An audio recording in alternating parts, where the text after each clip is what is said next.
pricing clarity, to understand the different mechanisms, to understand who owns them, and the decision-making process that's behind them, so that each level of that process is solving the approach in the best way possible.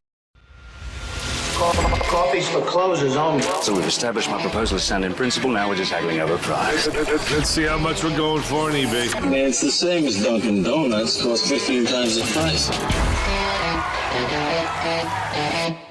Welcome to Impact Pricing, the podcast where we discuss pricing, value, and the global relationship between them. I'm Mark Stiving. Today our guest is Brooks Hamilton, and here are 3 things you want to know about Brooks before we start. He has been in pricing for 16 years. He's the VP of Services at Zilliant, a pricing software company. And his hometown of Brownsville, Texas, is where they make and launch SpaceX rockets. Welcome, Brooks. Thanks, Mark. Appreciate it being on today. Oh, it's going to be my pleasure. It's going to be fun. So first off, did you go watch a SpaceX launch?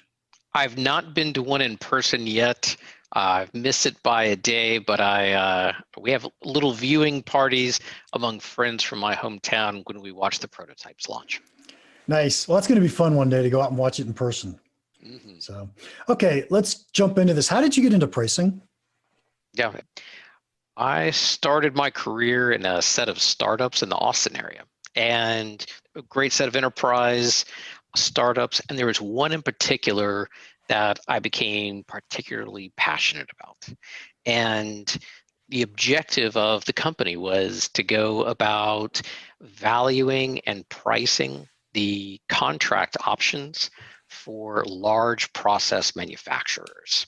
So they may develop contracts that are hundreds of millions of dollars in value. There are terms in the contracts, and the sales interaction with that was one of just being part of a negotiating item along the way. But those companies began recognizing that there was really tremendous financial impact and value that was associated with them, and they were not pricing them. So that began a bit of a quest into 3 areas for me in my career, which was pricing, utilizing the just starting techniques of machine learning and applying that to business decisions, and then getting involved in how does that sales process work in various industries. I tell you what, the power of pricing is so interesting. I think everybody who gets into pricing does it in some roundabout way because of that. So when I asked you ahead of time, what are you passionate about? You had mentioned 2 fields, and I'll tell the audience today, I'm clueless about both of these fields, so it's going to be a lot of fun for me to learn as well as for you guys. But the first one is going to be tariffs. Now, I'm pretty sure I know what tariffs are, but go ahead and define them to make sure everybody who's listening knows what they are. And then what do they have to do with pricing? Isn't that just a tax? Yeah, that's a good question. So a tariff is a mechanism that a government body, so say the US federal government or others, will use in order to adjust the cost of a good that is coming typically into the country ostensibly in order to even perceive trade imbalance. And it really can impact those companies that are directly importing the good, as well as those further downstream in the process.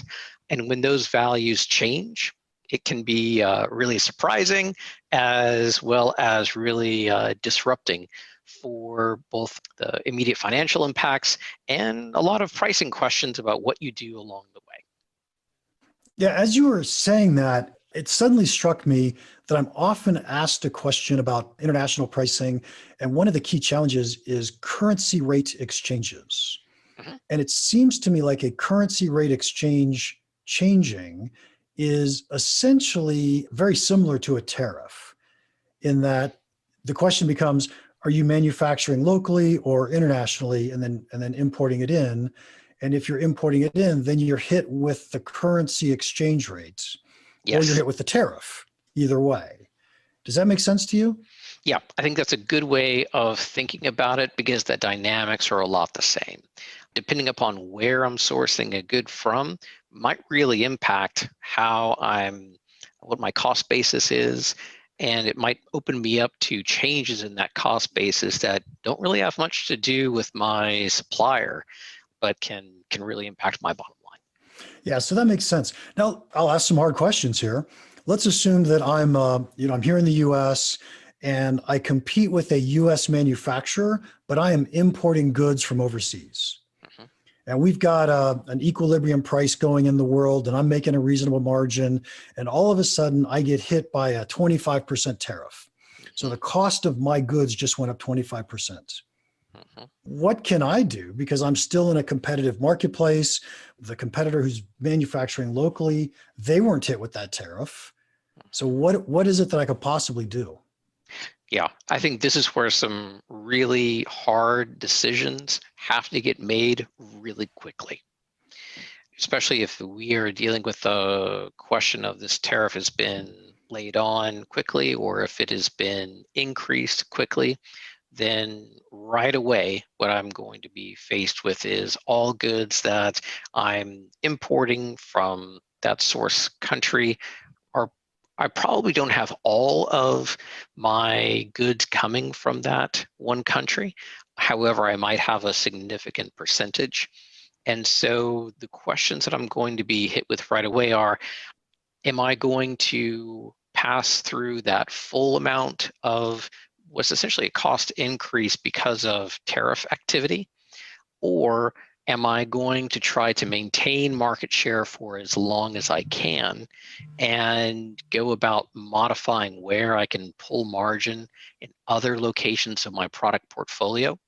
And do I have enough kind of margin runway and spare cash flow in order to transition, either kind of wait it all out to increase my price, or what those manufacturers may be thinking about or distributors thinking about are, do I have enough time in order to shift my supply to another source where I don't have that same tariff impact? Yeah, no matter what, it's not a pretty situation to be in. No, no, I, not fun. no, not at all. I could imagine one tactic is, what if we tried to increase price and hope that our local competition decides they want higher margins and they follow the price back up? Yes, they certainly could. You may be able to provide some air cover, some pricing air cover for you and the competitor, but that's largely going to be based upon whether or not you are a price leader or perceived price follower in the market. And it may also be one where a competitor is poised to make a bit of a move during that time. So to try to gain additional market share. So it's certainly a set of decisions that need to be made rapidly. And one of the contributing factors that we see that help the decision is to understand, how much of my product portfolio do I have in terms of exposure? And then how quickly can I shift supply? Right, right. And just so the audience knows, please know, at least on this side, I am not promoting cost plus pricing. But if our costs are going up, we probably have to do something if we want to stay in business and keep things going. So please don't think I was trying to promote that. Now, Brooks, question for you. This is a softball. Why does Zilliant care about tariff pricing? Yeah, I think this is a subject that gets elevated and is very quickly becomes a hot issue at the top level of an organization. And those things which our customers care about as a pricing vendor and an organization that works with customers on a regular basis, this is something that we're very interested in solving. And we know that those customers who can, or organizations who can respond quickly, who both have an understanding of their pricing as well as tools to rapidly change their pricing, are going to fare better in an environment where tariffs are changing quickly as opposed to those where they're not able to move as nimbly. Yeah, and even if the tariff doesn't change over and over again quickly, the moment that it changes, you've got to be responding. You've got to be That's doing right. something. So that's That's pretty right. fascinating. I once worked for a small company, so let's call it a 30-person company. It took us 6 months to change prices. It was ridiculous. And that's just because of the systems. So Mhm. it's kind of embarrassing. So I can I, understand that completely now. I think that's something that certainly plagues organizations of all different sizes. Yes. Okay, the other topic you said you were passionate about, and this one I really don't even know what it means, is a price mode. Tell us Yes. all, what is a price mode, and then we'll dig into how we can use them. Great. So when we engage with a customer, the one thing we want to make sure we do is we have establish a common understanding of the mechanisms that a customer uses to price. So what I mean by a mechanism is having a product price that's available to all reference or downstream prices. Some people call that a list price, all the way to the middle ground, which is I may have a segment price. Others might call this a column price or a discount factor for a market, to the much more granular of having a customer product specific pricing. So each of those are examples of the different pricing mechanisms that organizations use. And we just use the term price mode in order to describe the concept in general of those mechanisms. So is it fair to say a price mode is the who is the price list for type issue? Yeah, so I think a great aspect of a price mode or for a pricing organization is to first have a really clear understanding of what are the price modes that we use, how much of my revenue do I have going through these various price modes, and then really importantly, who makes the decisions behind the prices for each of those modes. And what we find is those are typically different depending upon the mode and sometimes the organization. And as a quick example, we may have in a distributor, you may have a product manager who is, or category manager who is setting the list price for those products within their portfolio.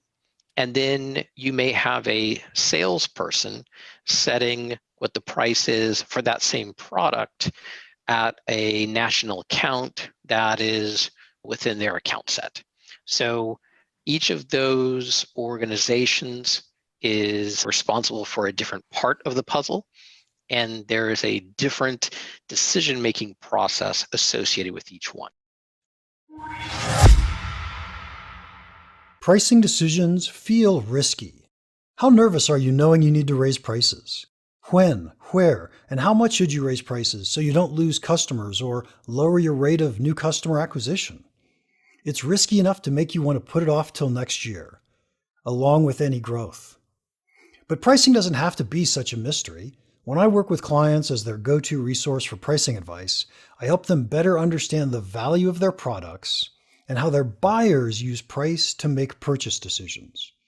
We jointly create strategies they're confident implementing. I can do the same for you. Together, you and I apply pricing frameworks to your price increase initiatives, or your new product launches, or even moving to new pricing models like subscriptions. The best pricing decision you can make right now is to gain access to proven pricing advice. Take some risk out of your pricing. Learn more at impactpricing.com/advisor. I look forward to working with you. Okay, that's making a lot of sense to me. And so is the idea of a price mode, besides the fact that I have to define who's responsible, how we get those set, that we can tie these different modes together to say, hey, I just got a tariff. I need to increase all my prices somewhat. Let's go out to each of these modes and figure out what we need to do. Or do we just change the list price list and it rolls through to all the modes? How do we use this? That's fantastic. So let's take two example organizations. I think a simple way to look at it, or a really simplistic outside view, maybe somebody who's not related to pricing might say, hey, we have a tariff on this good. It's going to push our costs up 10%. So why don't we just use a really simple approach and say, we will be 100% taken care of if I just increase my list price 10%. In some organizations, that might be a very executable answer, because what we will know is in organization one, we have a group where all of the revenue flows through the list. And then we might have organization two where only 40% of the revenue flows through the list, and the rest is on customer contracts that need to be individually negotiated. And unless we have a good understanding of how our revenue is priced, which modes we use to price it, then the answer that I might have for my CEO in that case is really going to be radically different in terms of setting the expectation that we try to increase our prices 10%. How much of that are we really going to see? Okay.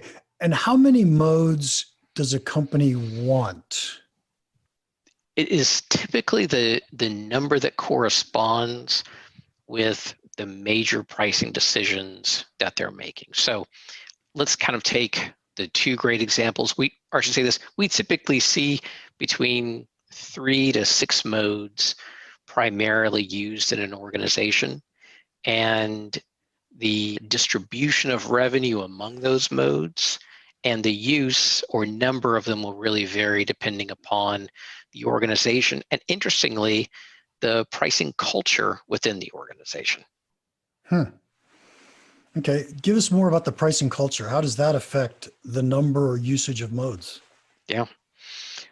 So we may have, let's take a medium-sized distributor. And in some organizations, the founder may have been a category manager in their prior life, and they've built an organization that feels that product and category managers are the lifeblood of the organization. And in that case, what we see is a pricing culture where much of the revenue is being priced at list, or they're using certain set discounts, and there's only a small percentage that is negotiated on an order basis or within large contracts.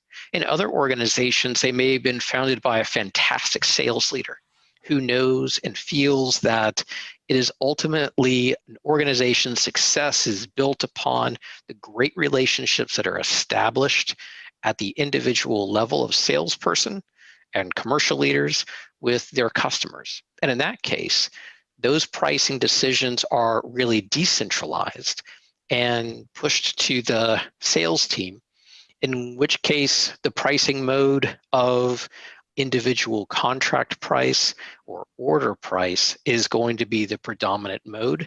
And there might be 0% that is priced at list and only a small percentage that is priced as a column discount or a segment discount. Yep. That makes all the sense in the world. One of the techniques that I really like to see companies use when they have a direct sales force, and by the way, not enough companies do this, is to establish a list price, a target price, and a floor price. Is that 3 modes or 1 mode? We would see that as 1 mode.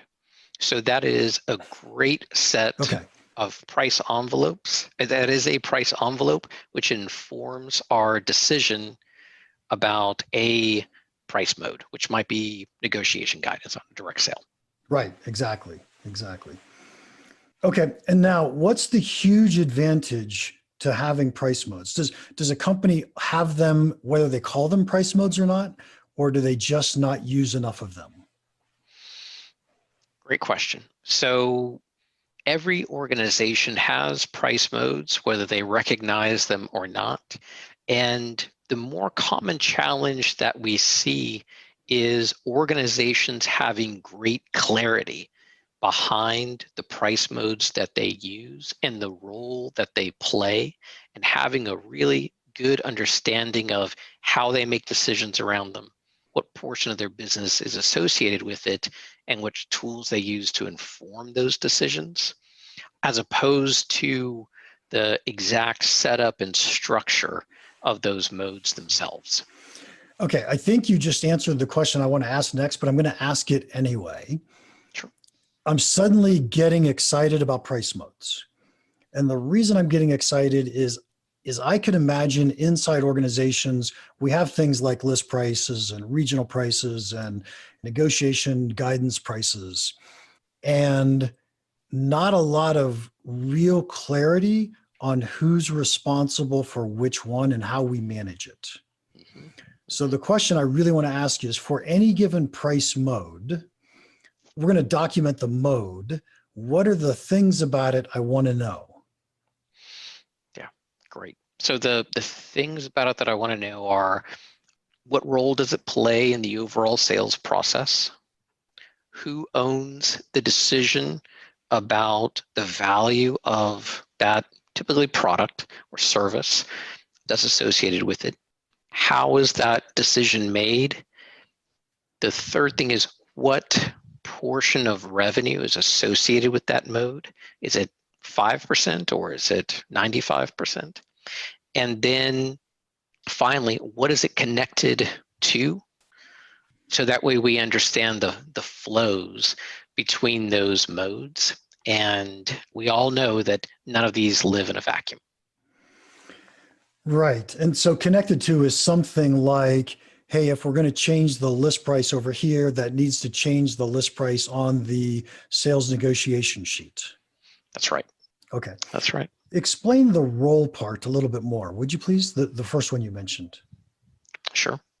So the first part of role is, let's maybe go back to the example of the different pricing cultures. When we have one mode that we have is oftentimes call it a country discount or a customer segment discount. And let's use a really simple setup here of, I differentiate my price depending upon the amount of business that a company does with me. So maybe we call this like a customer size. And I have a different discount associated with each one of them. Well, in a given organization, it may be there may be a pricing team there, and the pricing team owns what the discount is. In other organizations, there either might not be a pricing team, or it's the sales team who owns it, or it is the marketing team who owns it. And there's sometimes very little understanding about who actually does own that. And obviously, organizations or individuals with different backgrounds and career paths will take different approaches to make the decision about how those values are set and where they end up. Got it. So role is kind of like who inside the organization is driving this. Exactly. Got it. Who has the authorization to make the change? Yep. Excellent. This sounds fascinating to me, Brooks.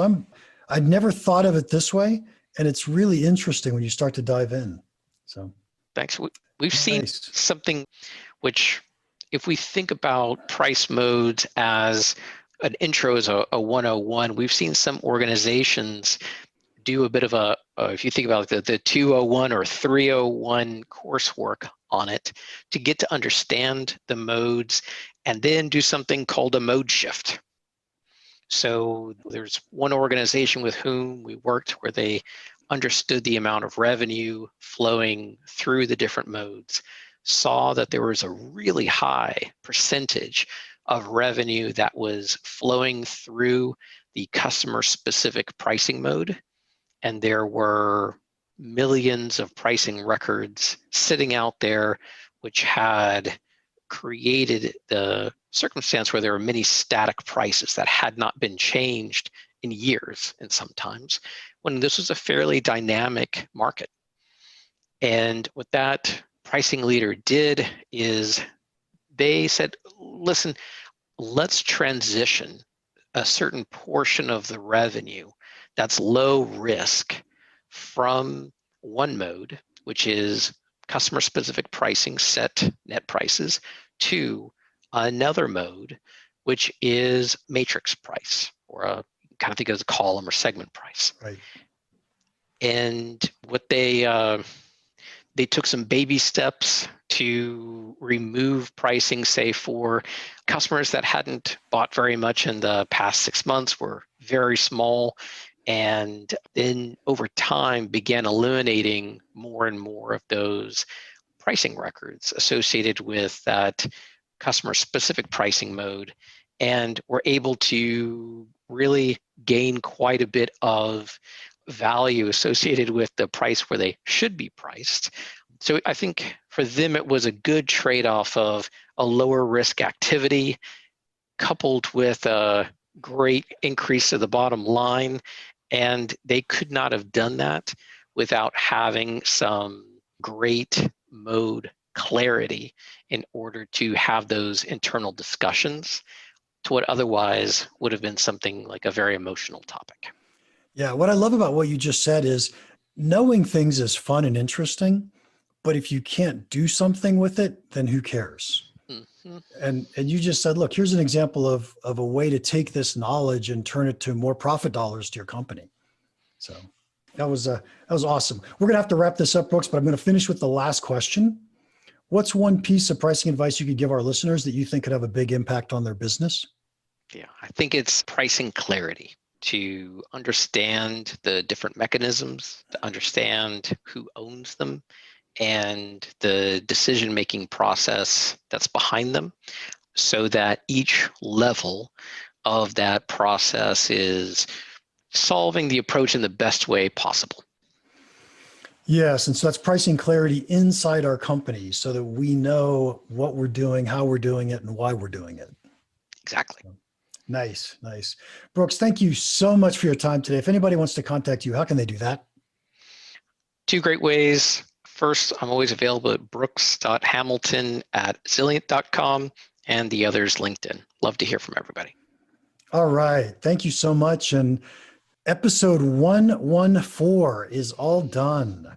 If you are listening, would you please do us a huge favor? Tell a friend, leave a review. I would be hugely grateful. And finally, if you have any questions or comments about the podcast or pricing in general, feel free to email me, mark@impactpricing.com. Now, go make an impact.